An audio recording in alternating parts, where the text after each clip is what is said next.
এদেশে এক অসামান্য ক্ষণজন্ম মানুষ জন্মগ্রহণ করেছিলেন এই মাটিতে, যেখানে আজকে দাঁড়িয়ে কথা বলছি। সেখানে স্বেচ্ছাসেবক দলের এই অনুষ্ঠানের সভাপতি এস.এম. জিলানী, সাধারণ সম্পাদক ছাত্র দলের সাবেক সভাপতি রাজীব আহসান, বগুড়া জেলা বিএনপির সভাপতি রেজাউল করিম বাদশা ভাই, আবু হেনা এবং জাতীয়তাবাদী স্বেচ্ছাসেবক দলের ঢাকা থেকে যারা এসেছেন এবং বগুড়ার যারা স্বেচ্ছাসেবক দল করেন, তাদের প্রত্যেককেই আমি আন্তরিক প্রীতি জানাচ্ছি, শুভেচ্ছা জানাচ্ছি যে এই পবিত্র ভূমিতে আপনারা আজকে যে শীত বস্ত্র বিতরণের কর্মসূচি নিয়েছেন, আমি মনে করি এটা তাৎপর্যপূর্ণ এবং আপনাদের আবেগের জায়গা যে অত্যন্ত তীব্র, সেটা উপলব্ধি আমি করতে পেরেছি এই কর্মসূচিটা হাতে ধরে। আমি বিশেষভাবে এস.এম. জিলানী এবং রাজীব হাসান দুজনকেও ধন্যবাদ জানাই এই কর্মসূচি সাফল্যমণ্ডিত করার জন্য। তারা যে তাগিদ দিয়ে আজকে এখানে এটাকে সফল করছে এবং তাদের আমন্ত্রণে আমি এখানে আজকে এসেছি। এই দুজনের বিষয়ে আমার বেশি কিছু বলার নেই, বেশি বিশেষণ দেব, শুধু এইটুকুই বলবো সিম্পল কথায়, দুজনই অত্যন্ত ভালো ছেলে।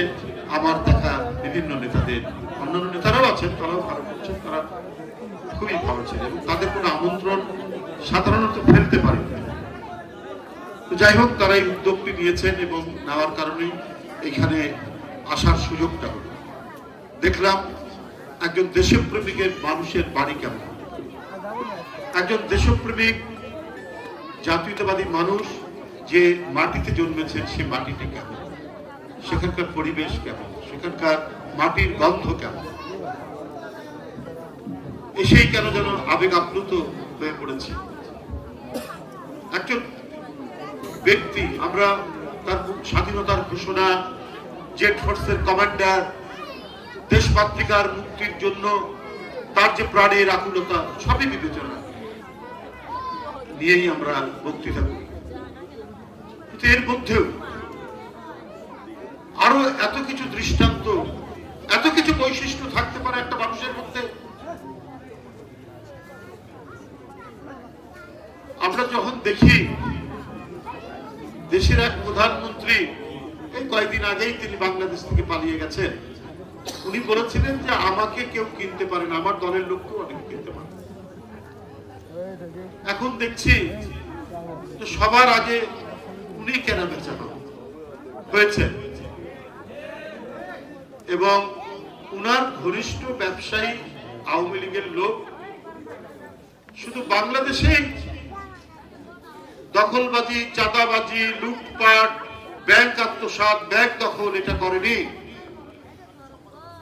ওরা এই টাকা পৃথিবীর বিভিন্ন দেশ, অস্ট্রেলিয়া সিডনি শহর, নিউজিল্যান্ড, দুবাই, তারপরে ওদিকে কানাডা, কোথায় নেই, রাশিয়া, বিভিন্ন জায়গায় তাদের টাকা পাচার করছে। যে সমস্ত গণতান্ত্রিক দেশ যেখানে অবৈধ টাকা নেওয়া যায় না, সেখানেও কায়দা করে টাকা